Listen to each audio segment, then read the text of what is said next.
9 steps to stop gossip without being awkward. Let's get right into it. Number 1. Recognize when you're part of it. Most people think gossip only happens when you're the one doing the talking, but here's the uncomfortable truth. Just being there, smiling along, or quietly listening already makes you part of it. Your silence isn't invisible. It's a green light that tells others, I'm okay with this. Human beings are social mirrors. When you stay quiet while someone speaks badly about another person, they assume you agree, or at least that you don't mind. That's why silence becomes a kind of permission slip for negativity. It tells the room you're a safe audience for drama. The first real step to stopping gossip is awareness. You have to recognize your own role in it, however passive it might seem. You can't change what you don't acknowledge. Once you realize that silence is not neutrality, but quiet participation, you gain the power to pull yourself out. And this awareness alone changes the dynamic. You no longer feed the energy, you no longer validate the behavior. It's not about shaming yourself, it's about noticing how easily gossip sneaks into everyday conversations and learning to see it for what it really is, a small betrayal disguised as casual talk. Number 2, understand why gossip feels so addictive. Let's be honest, gossip feels good, at least for a moment. It's juicy, secretive, a tiny thrill of knowing something others don't. But psychology explains why it's so magnetic. According to anthropologist and psychologist Robin Dunbar, gossip once played a key role in human survival. In ancient societies, sharing information about others built social bonds and trust. It was our version of social grooming. The problem is, in the modern world, we no longer live in small tribes. What once helped us connect now often tears us apart. Gossip today doesn't strengthen trust, it weakens it. It creates invisible lines between us and them. It feeds insecurity, suspicion, and emotional distance. What's fascinating is that your brain releases dopamine, the same reward chemical tied to pleasure, when you hear or share gossip. That's why it feels satisfying in the moment, even though it leaves a bad aftertaste later. Understanding this is powerful. It means you're not bad for being tempted, you're just human. But once you see gossip for what it is, a shortcut to false connection, you can step back and choose something better. Real connection never needs a victim. Number 3, spot the manipulation game. Here's something few people talk about. Gossip isn't just random chatter. It's often a subtle form of manipulation. Some people use it to create alliances, to pull you into their circle by turning someone else into the outsider. They say things like, don't tell anyone, but, and suddenly you feel trusted, special, chosen, but that feeling is a trap. In psychology, this dynamic is called triangulation, building trust with one person by tearing down another. It's the easiest way to gain quick loyalty and the most toxic way to build relationships. When you get caught in this triangle, you're not an ally, you're a pawn. That's why Mel Robbins' rule hits so hard. I don't talk about people who aren't here. It's simple, powerful, and impossible to argue with.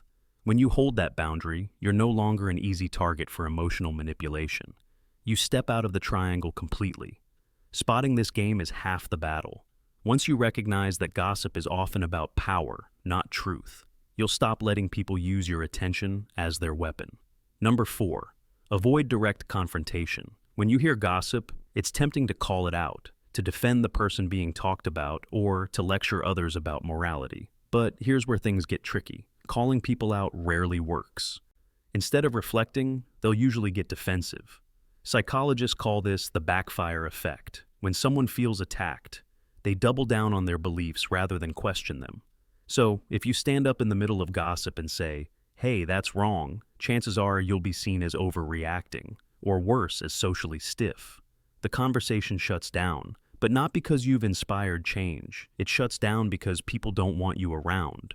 The smarter move? Quietly withdraw your energy. Stop giving the conversation your attention.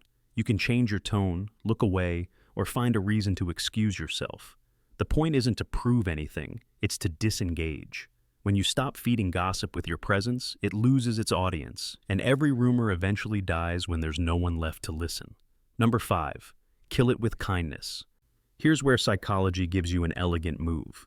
Instead of confronting gossip or silently tolerating it, respond with something unexpectedly kind. Imagine someone says, ugh, Sarah is so fake. Most people either freeze or laugh awkwardly. But you say, really? She's always been kind whenever I talk to her. That single line changes everything. You're not arguing, you're not defending, you're simply introducing kindness into a negative space. And here's the science behind it. When a person spreading gossip meets kindness, it triggers cognitive dissonance, a mental discomfort caused by two opposing attitudes. The brain doesn't like that conflict, so it starts to retreat from the negativity. This is what Stoic thinkers like Marcus Aurelius meant by emotional discipline. The best revenge, he said, is not to be like your enemy. You don't fight gossip with gossip, you neutralize it with grace. The beauty of this step is how effortless it feels. You don't need confrontation or authority, just quiet confidence. A calm statement like, "She's been kind to me," speaks louder than 1,000 moral lectures. It tells the room, "I don't play this game." And guess what? People respect that. They might not say it out loud, but they notice. Every time you choose kindness over gossip, you raise the emotional temperature of the space you're in. Number 6, stay calm and neutral.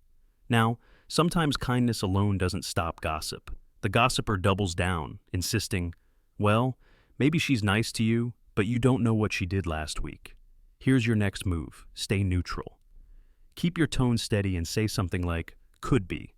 Everyone has bad days sometimes. That's not sarcasm. It's not defense. It's called emotional reframing. You're redirecting the conversation away from judgment and toward understanding. When you respond calmly, you drain the emotional energy that gossip thrives on. Psychologically, gossip needs emotional fuel, excitement, outrage, or agreement. Without it, it feels flat, boring, pointless. That's exactly what you want. This mindset is deeply Stoic. The Stoics had a word for it: sympathia, the belief that everything and everyone is connected. People act from causes, not necessarily from malice. Maybe someone was stressed, hurt, or afraid. That doesn't excuse bad behavior, but it explains it. By staying calm and neutral, you not only protect your peace, but you also remind others, subtly, that empathy is stronger than judgment, and in that moment, gossip loses its magic. Number 7, shift the spotlight. Once the tension cools, it's time to gently move the conversation somewhere healthier. Don't make a scene, just shift the topic. You can say something like, "Anyway, did you hear about the new project update?" Or, "By the way, how's your team handling all those new deadlines?" This simple move is called topic shifting, a technique used in social psychology to redirect group energy without creating conflict. It's subtle but powerful. You're not calling anyone out. You're simply moving the focus.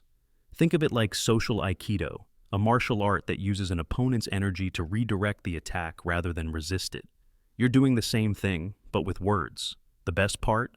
People naturally follow your lead. Once the conversation changes direction, the gossip loses momentum, and no one feels embarrassed.